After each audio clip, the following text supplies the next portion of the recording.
নীলফামারী জেলা সদস্যর নিকটে প্রায় ৮ কিলোমিটার উত্তরে হাজীগঞ্জের কীর্তনীয় পাড়া। উত্তরের এই জনপদে একসময় দরিদ্রতা ছিল বেশ দারুণ। সে সময় নারীরা ঘরের কাজ শেষে অবসর সময় কাটাতেন, কিন্তু বর্তমানে ইউনিয়নের প্রতিটি গ্রামের সেই চিত্র বদলে গেছে।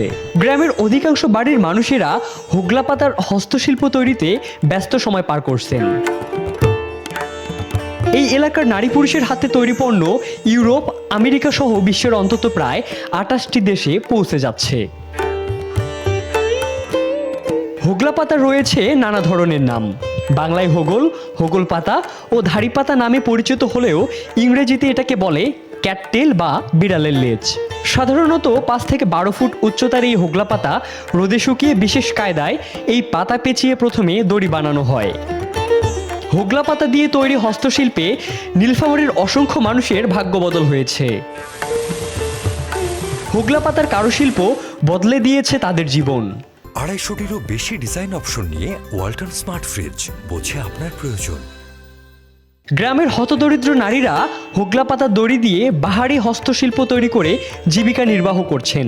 সংসারে কাজের ফাঁকে ফাঁকে এই কারুশিল্পের কাজ করার সুযোগ থাকায় গ্রামের অধিকাংশ নারী ঐতিহ্যবাহী কুটির শিল্পের সঙ্গে নিজেদের সম্পৃক্ত করে আজ স্বাবলম্বী। এমনই কিছু শ্রমিকের সাথে কথা হলে তারা বলেন, এখানে কাজকর্ম করিয়া তো পরিবার চালাই, কষ্ট দুঃখ দূর করিবার জন্য তো এই জায়গা আইসা। স্যালারি পাই মাস শেষে ৭ তারিখে অথবা ৫ তারিখে। সংসারে অভাব অনাটন নেই। ৮ ঘন্টা কাজ করি, ভালোই কাজ চলতেছে। হোগলা পাতা খুব সহজেই পচনশীল হওয়ায় এতে পরিবেশ দূষণের কোনো সম্ভাবনা নেই।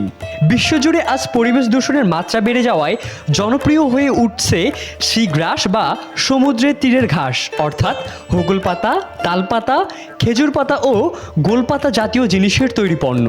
পরিবেশ বান্ধব পণ্যের আন্তর্জাতিক বাজার সম্প্রসারিত হওয়ায় হোগলা পাতার পণ্যের চাহিদা দিন দিন বৃদ্ধি পাচ্ছে। হোগলা পাতা আড়াআড়ি ও দড়ি দিয়ে পেঁচিয়ে পছন্দের কারুপণ্যের রূপ দেওয়া হয়। এখানকার কারখানায় দলভেদে চলছে কারুপণ্য তৈরির কাজ। কারুপণ্য কারিগররা তাদের শৈল্পিক বিন্যাসের মাধ্যমে ক্রেতাদের অর্ডার অনুযায়ী তৈরি করছেন মনোমুগ্ধকর হস্তপণ্য। নারীদের পাশাপাশি পুরুষদেরও দেখা যায় এই কাজে। ঢাকা থেকে ফিরে বাড়ির কাছে কোম্পানি হওয়ায় এই পেশায় সম্পৃক্ত হওয়া একজন যুবকের সাথে কথা হলে তিনি বলেন, আমি তো আগে তো ঢাকায় ছিলাম, ঢাকায় কাজ করছিলাম, ঢাকায় গার্মেন্টসে ছিলাম। এখানে আসছি, বাড়িতে সবাই আছে। ঢাকায় থাকে কেমনটা লাগে, বাড়িতে সবাই, বাড়ির কেউ দেখতে পাই না। পরে বাড়িতে আসি, এখানে সবাই একসাথে মিলেমিশে থাকতেছি, কত আনন্দ লাগতেছে। প্রাকৃতিক উপকরণ দিয়ে তৈরি এসব কারুশিল্প পরিবেশ বান্ধব হওয়ায় বৈদেশিক বাজারে এর চাহিদা ব্যাপক। এখানকার তৈরি কারুপণ্য সাপ্লাইদের হাত হয়ে আমেরিকা, কানাডা, চীন, জাপান, জার্মানি ও অস্ট্রেলিয়া সহ প্রায় ২৮টি দেশে রপ্তানি হয়ে বলে জানান এই কোম্পানির ম্যানেজার। এটা মূলত আমরা বিভিন্ন ইউরোপ কান্ট্রিতে বেশিরভাগই এক্সপোর্ট করে থাকি। যেমন আমাদের ফেয়ার হয় জার্মান, হংকং, 3 দিন 4 দিনের জন্য একটা মেলা হয়। ওই মেলাতে আমাদের প্রোডাক্টগুলো শো করি। মূলত আমরা সারা বছরের যে অর্ডারটা ওই ফেয়ার থেকে আমরা নেওয়া হয়।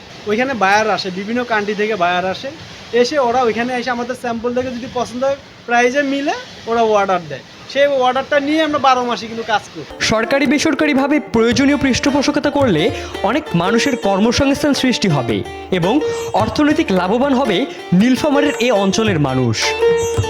ফলে এটি দেশের অর্থনৈতিক যোগানদাতা হবে বলে মনে করছেন অনেকেই। ইবনে সাইদ অঙ্কুর, চ্যানেল আই।